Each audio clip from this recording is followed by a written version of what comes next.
다시 제가 좀 확인해 볼게요. 세 가지 학설이 전천년설, 그 다음에 무천년설, 그 다음에 후천년설이에요.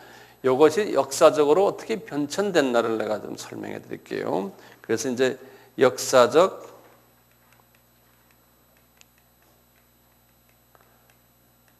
변천이, 이 신학이라는 것은 그 정치와 많이 연결되어 있어요. 과거에는, 요새도 그런 게 있지만, 그래서 이제 학설들도 이 정치적인 그 배경과 이제 연관돼서 변천들이 좀 있어왔거든요. 처음에 이제 또 도표를 한번 쫙 그려보세요. 이제 그래서 1세기 때예요. 1세기니까 처음 100년이에요. 이제 제로부터 100을 잡으세요. 처음 100년 동안은 어떤 학설들이, 이제 사도 바울이 이제 이 당시에, 사도 바울이 이제 이분이 68년에 순교당했으니까 주후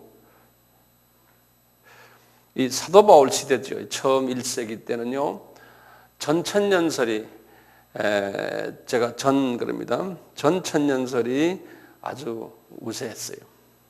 이렇게 나갔어요. 다시 말하면 성서는 전천년설로 적혀져 있어요. 그래서 사도 바울이나 1세기 때 또 이제 200년, 또 300년 이렇게 해서 이제 계속하면서 천천년설이 쫙 우세했어요. 그리고는 313년이 혹시 뭔지 아세요? 가톨릭이 아니지. 기독교가 이제 로마 정부에 의해서 공인된 거예요. 그러니까 이 처음 300년은 여기에 우리 카타콤 시대라고 그러죠. 지하교회, 지금 우리 중국의 지하교회식으로 동굴에 들어가서 신행생활을 하던 때예요. 그러면서 이제 유럽을 복음화시켰는데 카타콤이라고 그래요. 카타콤. 이렇게 하다가 이제 313년에 이제 기독교가 공인된 거죠. 그 왕 이름 혹시 아세요? 컨스탄틴 왕이라고 그러죠. 컨스탄틴. 이 컨스탄틴 왕에서 공인이 된 후에 이렇게 하면서 이 기독교인들이 가지고 있던 사상이 이 당시에 말이죠. 이 카타콤 이 신앙생활을 하던 분들이니까 이분들은 무엇을 이 당시에 말해도 신약이 아직까지 신약 성경이 정립이 안 됐을 때거든요. 이분들은 뭘 기다리겠어요? 예수님의 재림을 기다리는 사람들이 고통스러우니까. 그래서 이 당시에 이 사람들은 예수님의 그 재림, 천천년도에서 말하는 지금 천년왕국이 곧 빨리 왔으면 좋겠다. 자기네 생각에는 이게 지금 환란 속에 있고 7년 환란이 이제 우리 삶 속에서 곧 있을 테고 이제 곧 예수님이 도래했으면 좋겠다고 믿었던 사람들이에요. 그러니까 열심들이었어요. 열심들. 그러면서 이분들이 외치고 다녔던 게 뭐냐면요. 왕중왕. 우리의 왕이 오셔야 된다. 그 왕을 우리는 기다린다. 그러면서 이 유럽의 전역에 지금 기독교인들이 퍼져 있었거든요. 외치면서 그러니까 가장 싫어했던 분이 누굴까요? 로마 제국의 황제예요. 로마 제국의 황제가 위협을 당했어요. 자기 백성들이 자기를 기다리는 것이 아니고 엉뚱한 메시아인데 그분을 왕으로 생각하고 왕 중에 왕이 온다고 자꾸 그러는 거예요. 그게 왜냐하면 이 전천년주의적인 이 사고 때문에 그러는 거예요. 그래서 이분들 생각에는 고작해야 주한 500년 되면은 이 세상 끝난다고 생각했어요. 이분들의 생각은 하나님이 분명히 이 세상은 한번 좀 한 100년 많아야 몇십 년 있으면 끝난다고, 급한 사람들은 말이죠. 그런 그 급격한 마음으로 주님을 섬겼어요. 그러다가 보니까 임금님이 화가 났어요. 자기를 찾지 않고 딴 분을 찾으니까. 그래서 이제 이미 이 로마 카톨릭이 이제 거기에서 이제 이미 형성돼 가고 있고, 그랬는데 정확하게 이제 로마 카톨릭은 590년에 이제 첫 교황이 이제 임명됐거든요. 이분 이름이 그레고리 1세라 그래요. 그레고리. 제가 이게 좀 글씨를 그레고리 1세라 이렇게 하는데요.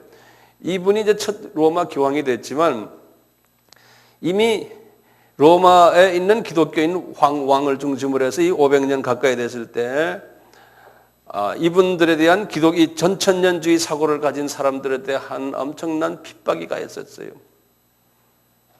정치적인 이유 때문에 핍박에 가해지다 보니까 그 밑에 있던 소위 그 교계의 지도자들이 왕에게 잘 보이려면은 전천년주의를 다른 주의로 바꿔야 돼요. 그래서 이제 그 중에 대표적으로 신학자가 그 유명한 어거스틴이, 우리 어거스틴이라는 말 들었죠? 예, 어거스틴이 약 한 500년 바로 전분인데, 어거스틴. 이 어거스틴 이분이 유명한 신학자예요. 이 어거스틴이 이 성경을 무천년주의로 바꿔버렸어요. 종말론을. 어거스틴이. 자, 그래가지고 황제님, 저 사람들 말하는 게 저게 다 비성서적입니다. 이미 왕은 주후 30년에 예수님은 이미 오셔서 지금 다스리고 계십니다. 그 왕이 다시 오는 것은 지금 오시는 게 아닙니다. 앞으로 1000년, 2000년 후에 천천히 오실 테니까 걱정하지 마십시오. 그래서 신학을 다시 재정비를 한 거예요. 종말론을. 그것이 무천년주의가 된 거예요. 역사적인 이야기를 들으면 쉽죠, 이해가. 그래가지고요, 로마 카톨릭이 무천년주의를 그대로 적용해버린 거예요. 로마 카톨릭 교회가. 그러니까 로마 카톨릭 교회가 언제까지 쫙 계속했어요? 이 종교개혁이 1517년이거든요.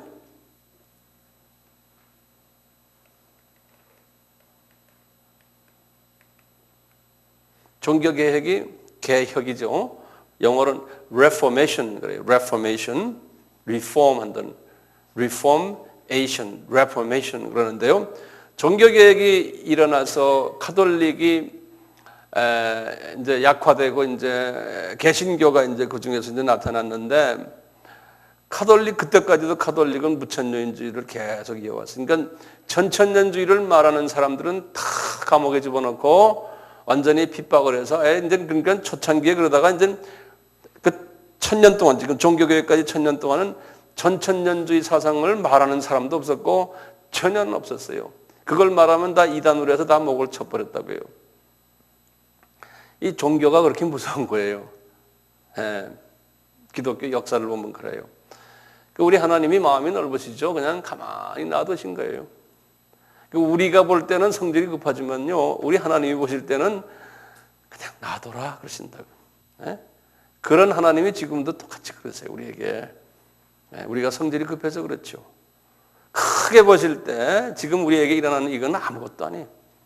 하나님의 눈으로 볼 때. 그러니까 마음을 편하게 가져라 그러는 게 그냥 편하게 가지세요. 당장 뭐 일어날 것 같죠? 걱정하지 마세요. 하나님의 큰 계획 속에서 우리는 지금 움직이고 있는 거니까요. 자, 이렇게 해서 이제 개신교가 나왔거든요. 개신교가 제일 먼저 나온 개신교가 루터가 이제 개혁을 했으니까요. 루터가 만든 교단이 루터교회예요. 그리고 이어서 칼빈이 만든 교단이 개혁교단이라고 그랬어요. 그 중에 개혁교단 중에 하나가 장로교예요. 그렇지만 이분들이 루터교나 장로교나 이런 분들이 종말론을 바꿀 수가 없어요. 왜냐하면 그동안에 영향받아온 게 그대로니까. 그래서 쭉 무천년주의로 그냥 이어갔어요. 무천년주의로. 기독교 역사 속에서요. 쭉 이어가다가 이 1800년도부터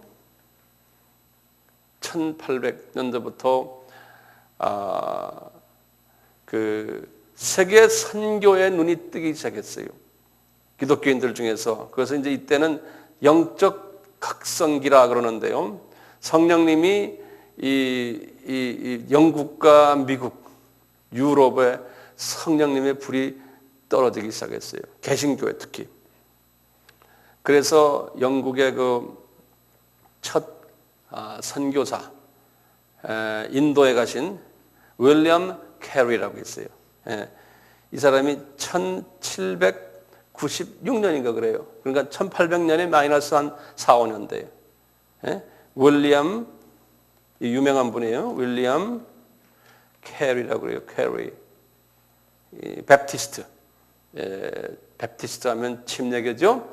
이분이 인도의 선교사로 가는 선교사의 첫 선교사 이름이 윌리엄 캐리. 아주 유명한 분이에요. 여기 선교사님들 앉아 계시면 이분이 그 선교사님들의 할아버지. 이분이. 그래서 이제 해외 선교가 이때부터 시작이 되면서 이 선교사들의 생각은 뭐였냐면은 예수님의 재림이 가까웠다라는 하나의 그 대명제를 가지고 선교를 하기 시작을 했어요. 이 복음이 들어가지 않은 곳에 복음 전해야 된다. 그래야 예수님이 오신다. 그러면서 이분들이 가지고 있던 종말론이 뭐냐? 성경을 들여다보니까 무천년주의와 다르다는 거예요.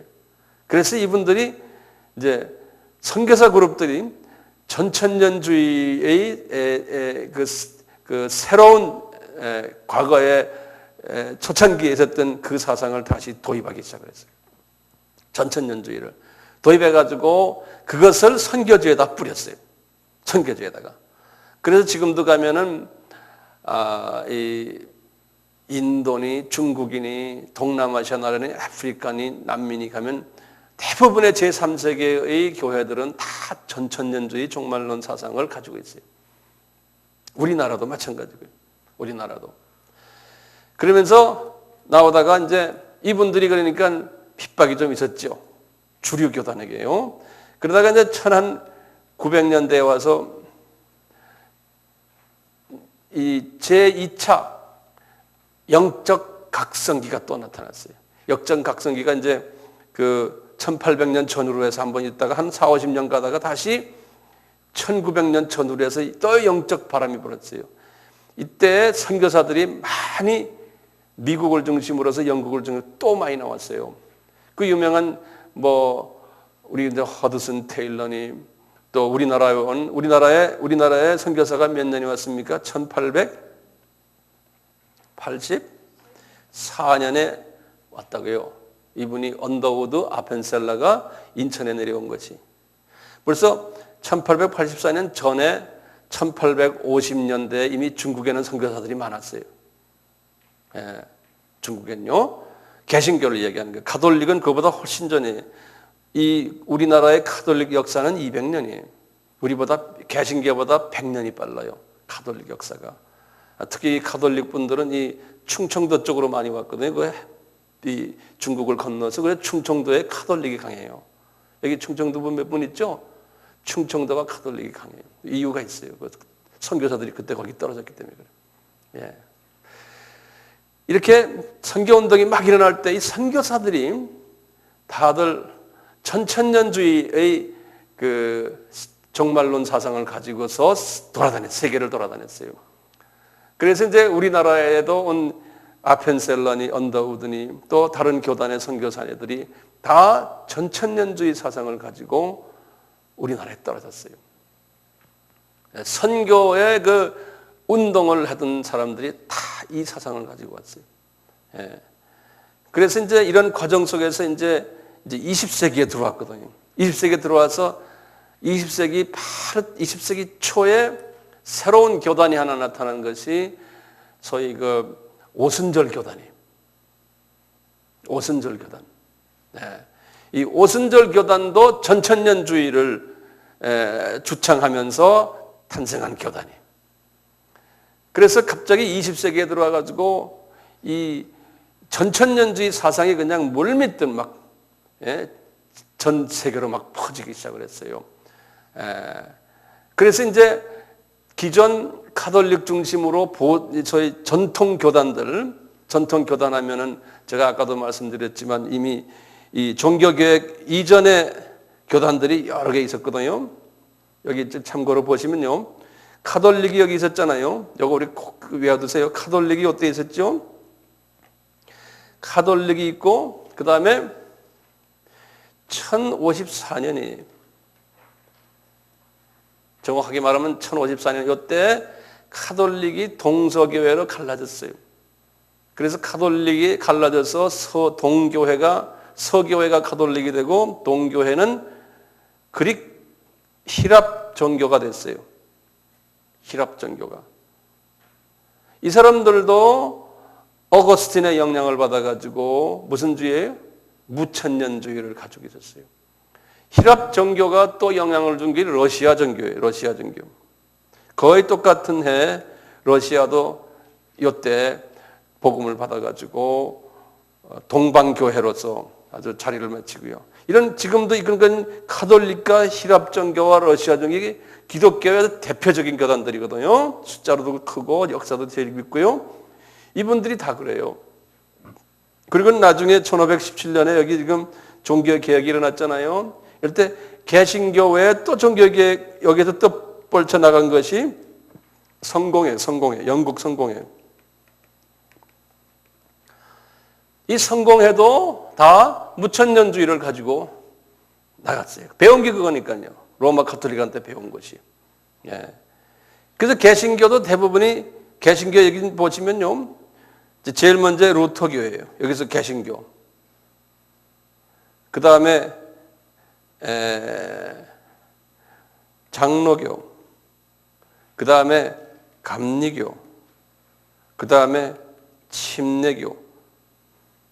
이런 교들이 이 종교개혁 이후에 이 교단들이 형성이 됐어요. 쭉 나가다 이제 이분들도 소수가 용감한 소수가 이 전천년주의로 이제 가면서 나중에 선교사 그룹이 이분들에서 나온 선교사 그룹들이 전천년주의로 가고요. 그리고 1900년에 딱 와서 새로운 교단이 또 하나 나온 게 오순절 교단이에요. 그 오순절 교단은 최근 교단이에요. 100년이 좀 된 교단이에요. 나머지 교단들은 개신교 안에서도 다 400~500년씩 된 그런 교단들이고, 전통이 있는 교단들이고, 오순절만 뒤늦게 나타난 교단이니까 이 소위 기존 교단들에게서 많이 핍박을 받았어요. 이단이라 그러고, 이런 아픔들이 있었는데요. 지금 와서는 오순절 교단이요.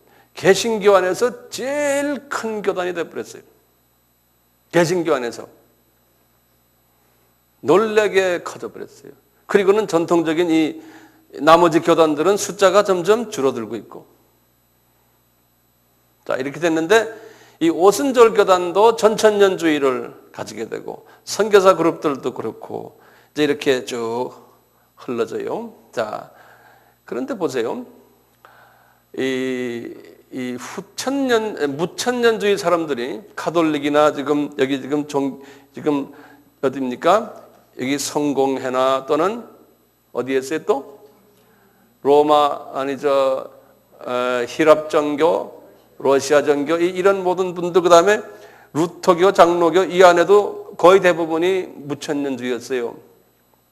이분들이 쭉 가다가 18세기 중엽부터 말이죠. 세상이 조금씩 변화되기 시작했어요. 예컨대 소위 산업혁명이 일어났어요.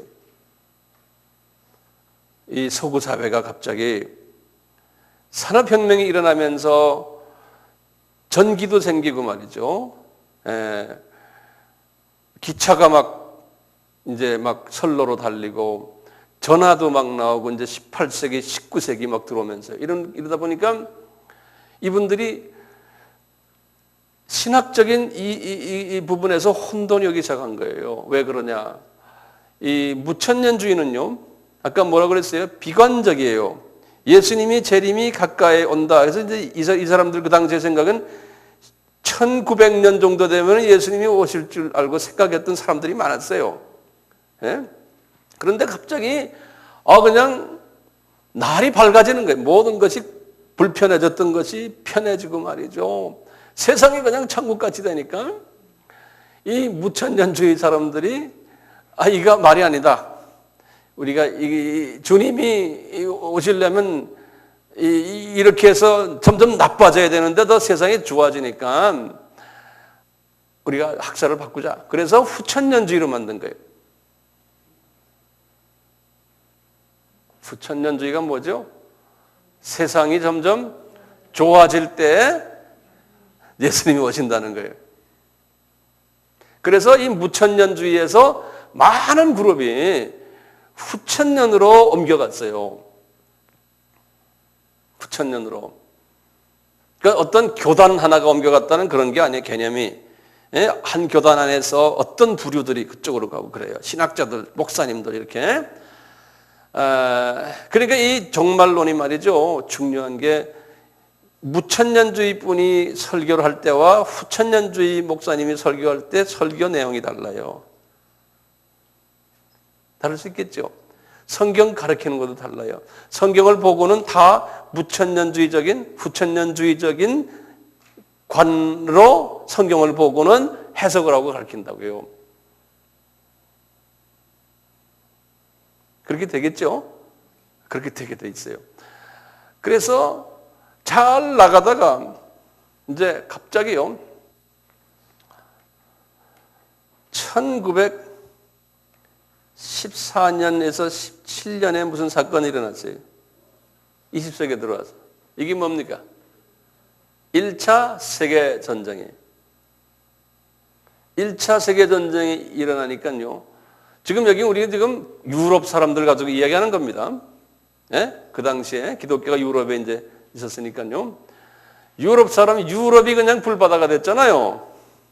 그러니까 이 당시에 벌써 1917년은 러시아가 어떻게 됐습니까? 러시아의 볼셰빅 혁명도 일어나고 1917년에.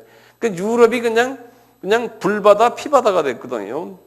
그래서 이 후천년 사람들이 말이죠. 이게 우리가 잘못 갔다는 거야. 예? 세상이 왜 또 갑자기 이렇게 암흑세계가 되느냐? 그래가지고 그 중에 일부가 다시 무천년으로 또 넘어왔어요. 예. 그래도 나머지 안 넘어온 사람들은 지조를 지키는 거예요. 예? 우리가 말이야 사회운동 해야 된다. 사회를 변화시켜야 된다. 막 이래가지고 또 가다가 2차 전쟁이 일어난 거예요. 또 2차 전쟁이 언제요? 1937년에서 45년에 여기 이제 2차 전쟁이. 2차 세계전쟁이 일어나면서 또 한바탕 한 그룹이 또 이제 이리 왔다 저리 왔다 또 옮겨간 거예요. 그리고 이제 2차 전쟁이 끝났어요. 끝나니까 완전히 말이죠. 세상이 점점 더 잘 돼야 된다. 이제 전쟁도 끝냈으니 세상에 잘 만들자는 그룹, 저희 후천년주의 그룹들이 더 이제 목소리를 높이기 시작한 거예요. 자유주의 신학이 더 강하게 일어났어요. 그 이유 중에 하나가 2차 전쟁이 딱 끝나자마자요. 아까 말한 1917년부터요. 요 1917년 아까 종교개혁 얘기했죠. 서양사에서는 서양사를 여러분들 이렇게 보시면 옛날에 공부한 사람들은 다 아실 거예요. 요 아까 590년이 뭐였던가요? 그레고리 있죠. 서양사에서는 요 590년에서부터 종교 개혁까지 1917년까지 그 기간을 뭐라고 부르냐면 그 기간을 뭐라고 그래요? 네? 기독교의 암흑시기라고 그러죠. 그건 기독교의 암흑시기고 서양사에서는 뭐라고 그래요? 중세라고 그래요. 중세. 예. 그 전은 봉건사회라고 그러고 고전은 서양사에서 봉건시대 그렇게 말해요. 우리 옛날에 다 서양사에서 배웠어요. 나이가 들어 이렇게 들으면 더 옛날 생각이 나고 좋아요. 봉건시대 그래요. 요 590년 전을. 그리고 590년에서 개혁까지가 무슨 시대예요? 응? 중세라고 그래요. 중세. 영어로는 medieval period 그러는데요. 중세가 이건 역사의 아주 분기점들이에요. 역사의 서양사의 분기점들인데 종교 개혁이 딱 일어나면서부터요. 하나님이 그때부터 무슨 일을 했냐면 이 서양 사람들에게 눈을 떠가지고 항해술, 그다음에 나침판 이런 거를 하나님이 눈뜨게 하셨어요. 그 사람들에게. 그 이유가 있어요. 눈 떠가지고요. 스페인 사람들, 포르투갈 사람들, 영국 사람들, 홀란드 사람들 배를 만들어가지고 이게 막 돌아다니는 거예요. 그러다 갑자기 보니까 대륙이 저기 아프리카 대륙이 막 보이고 더 가다 보니까 서인도 제도, 그 다음에 미국 땅 이렇게 해서 여기 막 다니면서 그냥 가보니까 반스만 입고 그냥 아무것도 없는 인디안들이 다 잡아먹은 때예요. 그때부터. 그래서 항해술을 하나님이 발전시켜가지고 그 배를 타고 선교사들이 또 따라서 같이 들어간 거예요. 그래서 소위 이 종교 개혁이 이런 항해술을 발달하게 하는 다 이렇게 사회적인 이렇게 돼가지고 세계 선교가 이제 눈을 뜨면서 다른 대륙으로 가기 시작했던 때가 그때예요. 그렇지만 이게 정치적으로 보면은 아주 나쁜 때예요. 요 1917년부터요, 1945년인 세계전 2차 전쟁 끝날 때까지를 무슨 시대라고 그래요? 식민지 시대라고 그러는 거예요. 영어로는 colonial period라고 하는 거예요. 식민지 시대. 이게 하나님이 의도적으로 다 하신 거예요. 하나님께서. 이 식민지 시대는 특징이 있어요. 식민지 시대. 그거 좀 적어 놓으세요. 식민지 시대의 특징은 뭐냐? 소강국이 열 손가락도 안 들어가는 큰 나라들이 전 세계를 다 식민화시킨 시대예요. 전 세계를. 그러니까 전 세계가 열 손가락도 안 들어간 나라의 손에 다 있었어요. 전 세계가. 자, 그런데 그 특징이 있어요. 특징이 뭐냐면요. 이 강한 나라가 조그만 나라를 식민화할 때 이 조그마한 피식민화된 나라들을 동물화시켜 버렸어요. 이 말은 무슨 말이냐면요. 이쪽에 강한 나라들이 그쪽 나라의 문화를 어떻게 생겼? 너희들은 미개한 문화다. 언어도 습관도 종교도 모든 것이 다 미개하기 때문에 그거 다 없애버려라. 그리고는 우리 거 그냥 통째로 받아라. 이런 사상이. 그것이 하나님이 주신 복이다라고 생각한 거예요. 그러니까 일방적으로 받아라는 거예요. It's good for you. 한 게 식민지 사상이에요. 일본도 우리에게 그랬잖아요. 그게 일본이 그 당시에 우리에게 그랬더니 일본도 그 모든 세계의 추세에 맞춰서 그런 거예요. 우리 입장에서 보면 일본 사람들은 나쁜 사람들이지만 우리 같은 사람들이 세계 인구의 대부분이 다 우리 같은 사람이에요. 피지배를 받아. 그럴 때 일본 사람들은 우리를 뒤늦게 식민지했지만요. 다른 나라들은 벌써 1500년, 1600년대 식민지했죠. 우리는 뒤늦게 하네. 일본 사람들이 세계 다녀보니까 이거 다 이렇게 하고 있거든요. 그러니까 우리도 하자 해서 시작한 거예요. 그분들이 다 해놓으니까 일본 사람들이 마음 놓고 한 거예요. 해놔도 미국 애들도 꼼짝 못하고 영국 사람들도 해먹어, 니네끼리 해먹어라 이렇게 된 거죠. 예. 자, 근데 이 식민지 사상은 뭐냐? 문화적 우월성이에요. 그래서 뭐든지 우리 거 가지는 게 너희들한테 좋다는 거예요. 그러니까 일본 애들이라고 죄송하네요. 일본 사람들도 똑같아요. 우리 보고 너희들 언어 없애라. 그 다음에 전부 우리식으로 다 살아라. It's good for you. 그분들은 그런 사상을 지금도 가지고 있잖아요. 그래서 그걸 식민지 사상이라고 그래요. 예. colonial mentality라고 그런다고요. 예.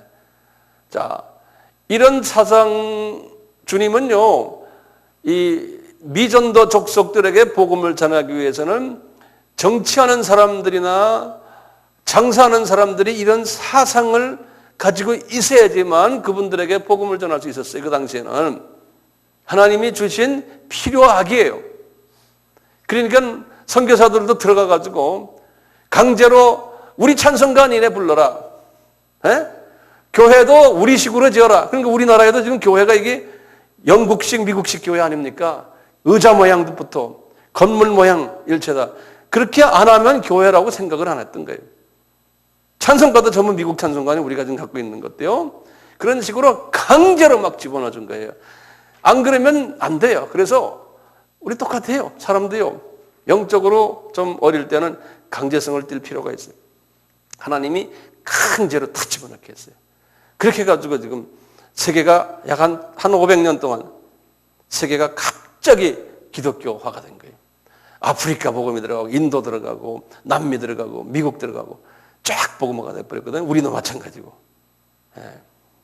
이런 시대가 다 끝난 다음에 하나님이 때가 됐다. 그러니까 1차 전쟁, 2차 전쟁 끝나가고 2차 전쟁이 탁 끝나면서 식민 시대가 완전히 종말을 거둘렀어요. 막을 내렸어요. 식민 시대가 막을 걸었다는 것은 무슨 말이냐면요. 전 세계가 유엔이 이제 생기면서요. 전부 다 독립을 지켰어요. 조그만 나라들. 그래서 큰 나라들이 다 포기하게 만들었어요. 그래서 아프리카가 그 조그만 그 큰 그 대륙이 말이죠. 이름도 처음 들어보는 나라들이 그냥 여기저기서 우후죽순처럼 나왔잖아요. 옛날 제가 중학교 다닐 때마라도 아프리카의 나라들 외우기 지리 시험에 무슨 이름도 모르는 갑자기 뭐 유엔에서 또 발표했다 또 얼마나 여러분도 그랬잖아요. 예?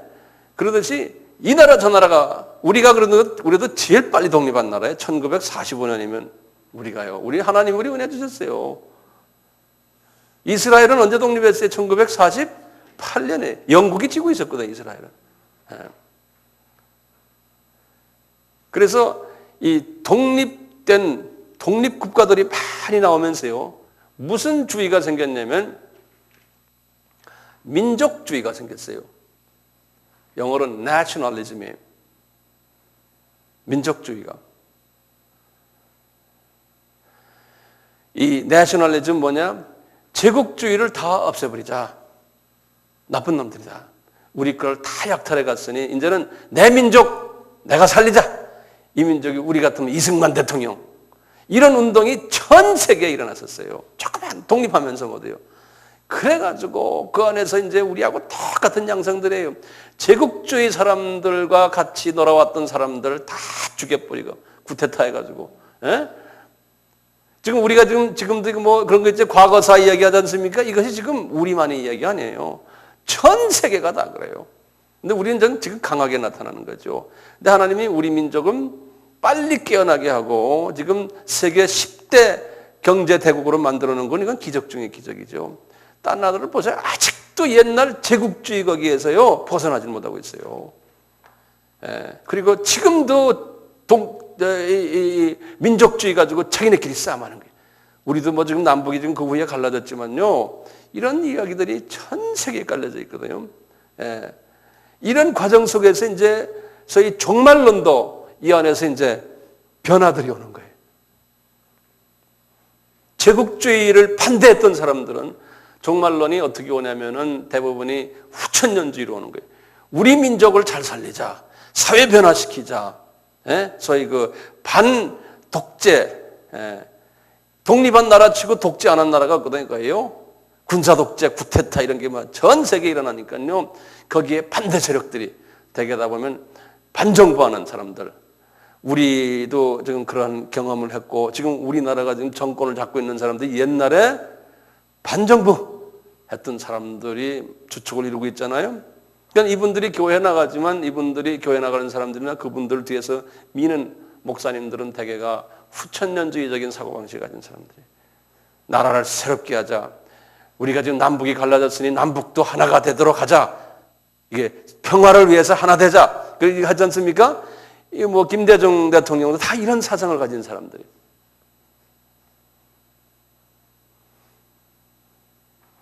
그래서 기독교인들이 정치에 들어가서 이런 사상을 가지는 건 이게 다 흘러온 그 백그라운드가 있어요. 역사의 흐름.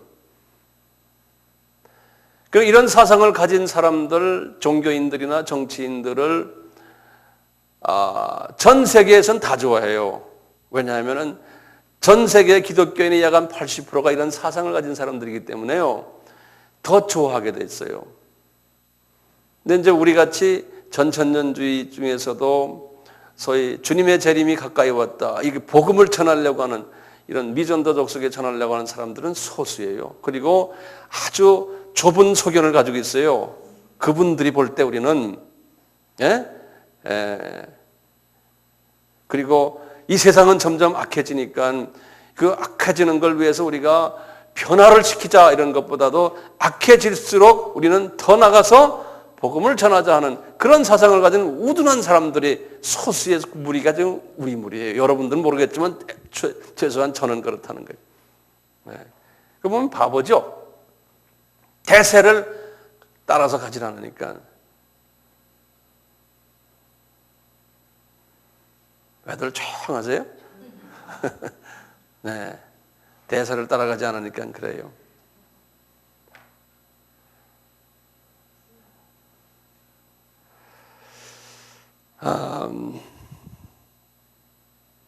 혹시 여기에 대한 질문 있어요?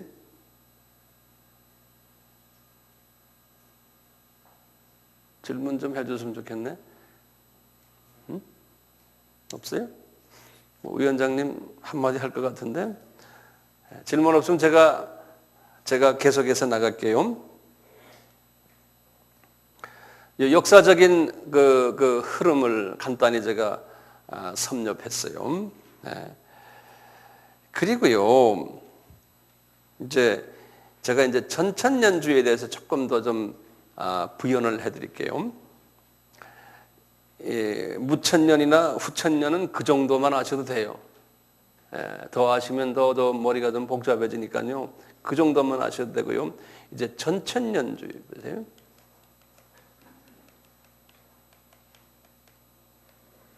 전천년주의를 조금 좀 자세히 설명을 좀 해드릴게요. 이 전천년주의는 뭐라고 그랬어요? 다시 그림을 그려보세요. 전천년주의는 휴거가 있고요. 7년 크게 그리세요. 환란이 있고, 그리고 이제 천년 왕국이지. 만년이 돼버렸네. 자, 이 전천년 안에요. 전천년 안에서 요 밑에 좀 적으세요. 휴거가 언제 일어나냐에 따라서 또 학설이 3개가 있어요. 첫째가 뭐냐면요. 첫째가 그림을 보시면 예수님이 여기 공중 재림이에요. 예수님이 이제 공중에 이게 공중 재림이 있는데요. 요 예수님의 이 공중 재림을 이 원어가 그냥 우리 공용어처럼 이제 써요. 이제 신학을 하는 사람들은. 그래서 그걸 그냥 통째로 같이 외우세요. 파루시아라 그래요. 한번 발음해 보세요. 파루시아. 그러면 파루시아 하면은 공중 재림이에요. 공중에 이렇게 와서 계신 거예요. 예수님께서요. 예수님이 그러셨거든요. 이제 승천하시면서 너희들이 나중에 내가 올 텐데 이런 모습으로 너희들이 내가 오는 모습을 볼 것이다 그랬거든요. 이제 공중 재림이 있고요. 그리고 나중에 이제 예수님이 지상으로 내려올 때가 있어요. 지상 재림은 7년 환란 후에 이제 내려오거든요. 지상 이렇게. 그래서 지상 재림을 여기다 지상 재림을 원어로 뭐라 부르냐면 에피파니 그래요. 한번 발음해 보세요. 에피파니. 자, 근데 학설이 3가지 있다고 그랬지 않습니까? 첫째 학설은 뭐냐면 간단해요. 7년 환란 전에 휴거가 있다라는 학설이. 그래서 그걸 뭐라 부르냐면 환란 전 들림 그래요. 환란 전 들림. 이렇게 말하고요. 그 다음에 이제 심플해요. 환란 3년 반, 3년 반에 7년이니까요. 요 가운데 요때 3년 반 있고 그리고 들림 받는다는 거예요. 환란은 이미 시작이 됐는데 처음 3년 반은 우리 환란 통과하고 예를 들어서 쉽게 말하면 3차 전쟁이 있었다 가정을 있는다 가정하면 전쟁 통과하고는 3년 반 있다가 들림 받는다는 거예요. 그래서 환란 중 들림 그래요. 환란 중 들림 이런 학설이 있고요. 그 다음에 제일 마지막에 환란이 다 모든 기독교인들은 다 환란 통과하고 3차 전쟁을 통과하고 그리고는 들림 받는다는 게 그래서 환란 후 들림 이렇게 세 가지 학설이 있어요. 이렇게 세 가지 학설이 있어요. 그러면 이게 어떤 게 맞습니까? 이렇게 이제 물어볼 거 아니에요?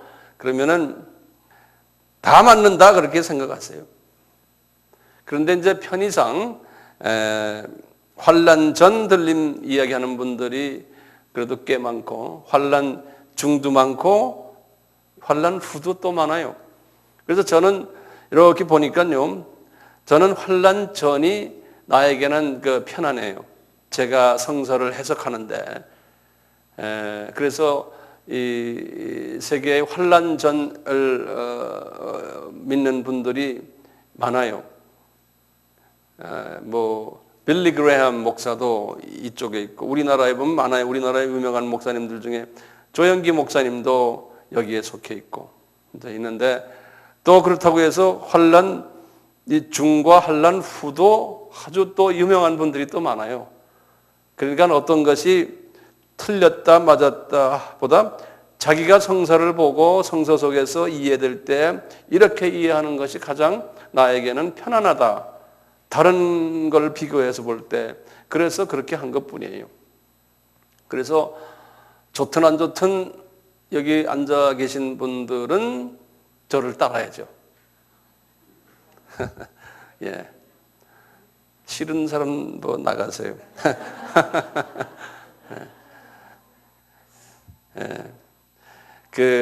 이것은 지금 전천년주의예요. 전천년주의에서 이 들림을 언제 받냐에 따라서 차이가 있어요. 그러니까 예컨대 이제 환란 전 들림 받는 분들은 환란 전, 예? 이제 보면은 모든 크리스찬이 다 들림 받지 않는다고 생각하는 거예요. 지금 우리가 지금 살고 있는 이때에 만약에 이 사건이 일어났다면은 그러면은 소수의 선별된 사람만 들림 받고 나머지 크리스찬들은 통과를 한다는 거예요. 예를 들어서 핵전쟁을 통과하면서 그 안에서 또 복음을 전하다가 순교당하는 사람도 있고 안 그러면 어려움 당하다가 살아남는 사람도 있고 기타 등등 이런 일들이 일어난다는 거예요. 그래서 여기에 자세한 것은 이제 계속해서 제가 이제 연속적으로 말씀을 드릴 거예요. 구체적으로요. 오늘은 이렇게 대강 이야기인데요. 예컨대 환란 후라고 생각하는 사람은 어떻게 생각했어요? 모든 크리스천들은 교회는 3차 전쟁을 그냥 지난다, 통과한다는 거예요. 그 속에 다 들어가서 있는다는 거예요. 여기에서 엄청난 그 사고의 차이가 와요. 그리고 신앙생활에 차이가 오고 설교의 차이가 오고 예를 들어서 환란 후면은 3차 전쟁이 우리 이때 일어난다 그러면 말이죠. 정말 전쟁 준비, 이 어려운 전쟁 속에서 서바이브하는 연습도 하고 또 복음 전하는 준비도 해야 되고 아주 그 단단한 무장을 해야 되는 이제 그러한 걸로 준비를 하고 그렇게 또 살아야 되고요. 근데 환란 전 이야기하는 분들은 열심히 지금 복음을 잘 전하고 정말 주님 앞에 잘 보이면은 우리는 이 환난 통과하지 않고 우리는 들림 받는다. 그러니 열심히 복음 전하자. 이렇게 또 해석이 될 수 있죠.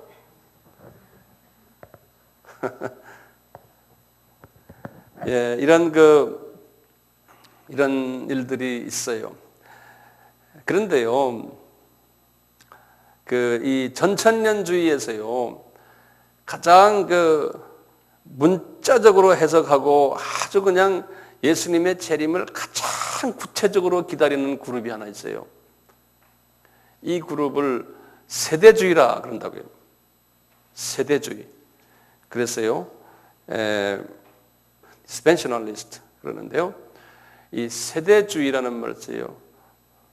우리나라에 선교사로 왔던 초창기의 대부분의 선교사들은 다 전천년주의에다가 환란 전 들림에다가 거기다가 이 세대주의적 신학 종말론 신학 사상을 가지고 있었어요. 이 세대주의란 게 무엇냐를 우선 우리나라에서는 이쪽 사람들 예를 들어서 무천년주의 사람들은 이 세대주의적 후천년주의도 마찬가지. 이분들은 이 전천년주의에 대해서 막 심하면 막 이단시하고 막 이런 사람들도 꽤 있었어요. 옛날 로마 카톨릭부터 오던 그 사람들이 그렇게 생각했거든요. 그리고 특히 이 세대주의적인 사고를 가진 사람들 막 이단시하고 막 이랬어요. 근데 우리나라는 목사님들이 100명이면 약 한 70명 정도, 80명 정도가 세대주의적, 완전 세대주의는 아니지만 전천년주의의 종말론 사상을 가지고 있어요. 교단을 떠나서 대부분의, 왜냐하면 우리의 믿음의 선조들이 그걸 우리에게 가르쳤어요. 제가 중국에 자주 가잖아요. 중국의 그 지하교회의 그 많은 하나님의 종들을 이렇게 가르치다 보면요, 이분들이 나한테 물어봐요. 종말론을 뭘 가르칩니까? 이렇게 물어. 그분들 성경이 파삭해요. 대지도자들이에요. 그래서 나는 전천년주의를 가르친다. 그러면 좋대요. 중국에서 만약에 무천년이나 후천년 가르치면은 저희들은 안 받아들입니다. 중국 기독교에는 전부 삼자교회 빼놓고요. 삼자교회는 무천년, 후천년 가르쳐요. 소위 그 가정교회, 지하교회는 다 전천년을 가르쳐요. 그러니까 제가 거기에 가서 그분들에게 가르칠 수가 있어요. 벌써 이 종말론이 맞지 않으면은 단에 못 쓰게 해요. 왜냐하면 전체 자기네의 신학을 흔들어 놓기 때문에 그래요. 성경 해석도 다르게 해석하고 이렇게 되기 때문에. 그래서 종말론이 중요하다고 제가 말씀드렸잖아요. 그렇게 되거든요. 이 세대주의가 뭐냐면요, 환란 전 휴거를 강조해요. 근데 이분들이 계시록을 이해하는 부분이 차이가 나요. 이분들은 계시록에서요, 계시록 4장에서 이미 휴거가 일어난다고 믿어요. 이건 이제 여러분들 자세히 내가 설명 안 하겠지만 이분들의 그 신학적인 해석이에요. 근데 우리가 볼 때는, 제가 볼 때도 계시록 4장에서는 휴거가 안 일어나는데 이분들은 그렇게 그것을, 계시록 4장은 이제 사도 요한이 밤모섬에서 하늘 보좌를 이제 그 환상으로 보는 장면인데요. 그걸 이미 휴거로서 그분들이 이해를 해요. 그리고는 이분들이 이스라엘에 대한 강조를 많이 하는데요. 나머지 계시록 4장에서부터 18장은 이 계시록의 거의 대부분이에요. 이 대부분의 모든 거기에 나오는 계시적인 이야기들은 이스라엘, 유대인에 관한 이야기다. 이렇게 관한 이야기다. 이렇게 보는 거예요. 유대인에 관한 이야기다. 유대인에 해당되지 이방 사람에게는 해당되지 않는다라고 보는 거예요. 이것도 제가 볼 때는 저는 여기에 동의를 못해요. 예, 동의를 못해요. 그리고요, 계시록, 여기 지금 스페이스가 적어서 그런데 위에다 쓸게요. 계시록 1장과 3장, 그리고 나머지 19장에서 22장, 요것이 이방인들에게 해당되는 계시록의 스토리라는 거예요. 예, 계시록 1장과 3장, 19장과 22장. 그 다음에 세대주의 내가 조금 더 할게요. 여기 천장 스페이스가 네 번째, 다섯 번째 세대주의 다시 다섯 번째요. 이 사람들은 또 뭐냐면 이 세대를요. 그 세대라는 말은 뭐냐면 이렇게 한 역사 속에서요. 그 하나님의 한 계획이 있는데 그 계획을 한 세대, 이 dispensation이라는 말은 어떤 그 하나님이 역사하시는 그 한 역사의 시간에 그 구분이 돼요. 이 시대에는 하나님이 이렇게 했고, 이 세대에는 이렇게 했고, 이렇게 해서 세대를 7개로 나눠요. 이 창조부터 시작해서. 그래서 7개의 세대로 구분해, 뭐 율법 시대, 무슨 시대, 무슨 시대 이렇게 해가지고요. 그래서 이제 세대주의라 이렇게 말하는데요. 이분들은 대부분의 이 세대주의 사람들은요, 이 성령님의 은사들, 특히 보이는 은사들이요, 은사들을 부인해요. 예를 들어서 예언하고 방언하고 뭐 병 고치고 뭐 이렇게 그 좀 보이는 은사들 있잖아요. 이런 것들은 다 마귀가 하는 거라고 이야기하는 사람들이에요. 그래서 그런 은사들은 이미 1세기 때 있었고 그 오순절 쪽의 사람들을 밀어내는 사람들이에요. 예. 그 그룹이 상당히 많아요. 그래서 우리가 이제 예를 들어서 뭐 하나님이 나에게 지금 뭐라 말씀하신다 뭐 그러면 그건 다 마귀가 하는 걸로 딱 해버려요. 예. 이런 그룹이요, 미국의 소위 근본주의자들 속에 이것이 다 이게 퍼져 있어요. 이 사상들이. 그래서 미국의 그 근본주의자들이 상당히 많아요. 이제 이 대표적인 그 신학교가 미국의 유명한 신학교예요. 대표적인 신학교가 그 텍사스 달라스에 있는 달라스 신학교라고 그러세요. 달라스 신학교예요. 아주 유명한 신학교예요. 네. 여기에 아주 유명한 학자들도 많고요. 아주 미국에서는 베스트 신학교 중에 하나 신학교. 이분들의 이런 부분을 빼놓고 신학적인 모든 학설들이 전 세계에 많이 퍼진 이런 분들인데 아주 똑똑한 사람들이고 영적으로 깨끗하고 아주 사람들이 경건해요. 그런데 이런 부분에서는 또 한쪽이 애꾸예요. 하나님이 다 그렇게 놓으세요. 사람을 보면. 그 때문에 LA에 아주 유명한 신학교 하나 있어요. 탈벗 신학교라고 있어요. LA에 풀러 신학교가 있고 그 다음에 탈벗 신학교, 바이올라라는 이름인데 이 탈벗 신학교에 또는 바이올라 신학, 이 이름이 같은 이름이에요. 그래서 탈벗, 바이올라는 건 뭐냐면 Bible Institute of LA라는 소리예요. 예. 그래서 이제 LA에 있는데 이 학교도 아주 이 세대주의의 달라스 다음으로 이제 가는 그런 학교예요. 그 다음에 이제 저쪽 동부 쪽에 오면 몇몇 학교 있는데 그 중에 이제 그레이스 세미나리라고 있어요. 많아요.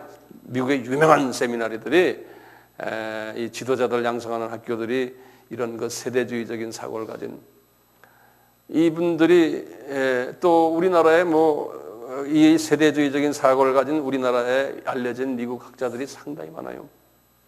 예를 들면요, 우리가 말하는 그 무디라고 있죠. 예? 시카고의 무디 신학교 있죠. 여기 저 무디 신학교도 세대주의 신학교예요. 무디 신학교도 D.L. 무디라고 이름 들었죠. 예.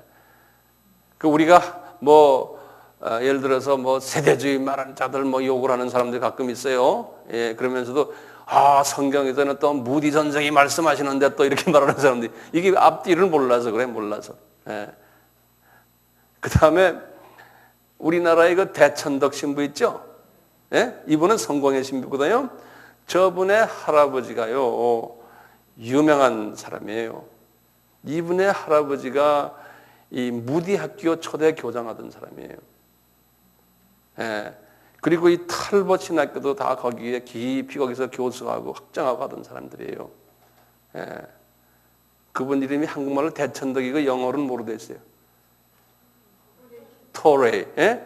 유명한 거예요. 그 할아버지가. 그 손자가 우리나라에서 이렇게 우리나라 영성을 많이 영적인 영향을 끼친 분이거든요.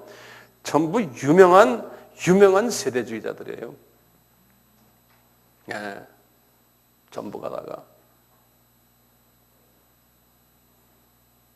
그리고 지금 LA에 아주 큰 교회 하나 있어요. LA의 큰 교회 이름이 갈보리 차플이라고 있어요. 척 스미스라는 사람이 있어요. 예, 이 갈보리 교회.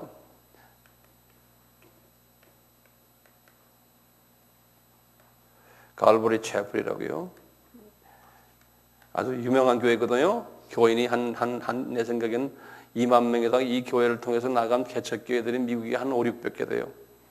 우리나라에 이 사람 책이 많이, 이 사람 설교가 많이 번역이 됐어요. 이거 척 스미스라고요.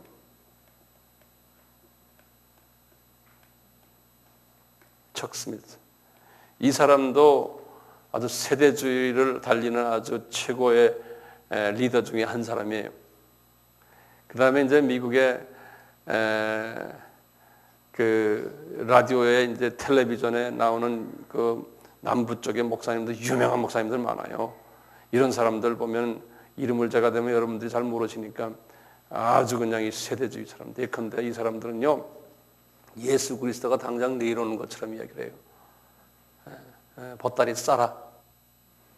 예를 들어서 척스미트나 여기 지금 무디 같은 학교에서도요, 1991년에 90년에 이락 사건이 있었죠. 이락 침공이 있었잖아요. 이미 그냥 그 무디 바이블 그 학교에 라디오가 있어요. 제가 그때 시카고에 있었는데 전국에다 내가 방송을 해요. 이제 그리스도가 곧 오신다. 응? 막 그냥. 그렇다고 해서 다른 교단이 그거 이단이다 뭐 이렇게 말하는 사람 없어요. 그 하나의 저 사람들의 신앙 노선이다 이렇게 보는 거지. 그걸 그냥 이단이라고 우리 같으면 난리 나죠. 이단이라고.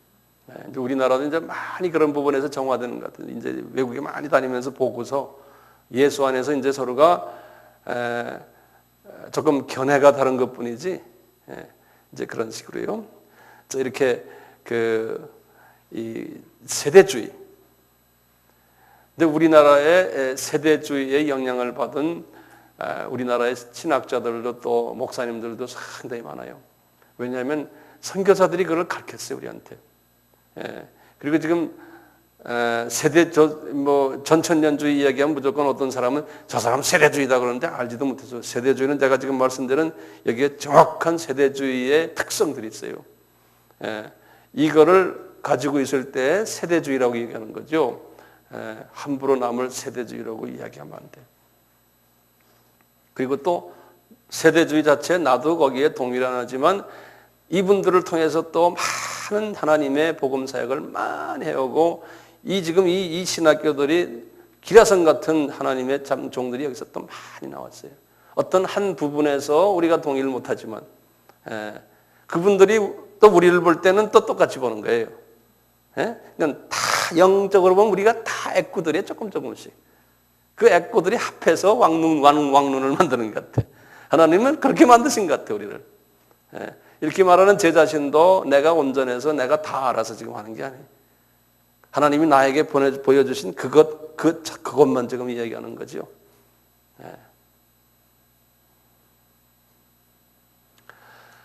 정말로는 재미있어요? 이제 아직도 이제 그냥 이론적인 부분을 제가 지금 좀 다루고 있는데 오늘은 이 정도로 하고 다음 시간에 또 계속합시다.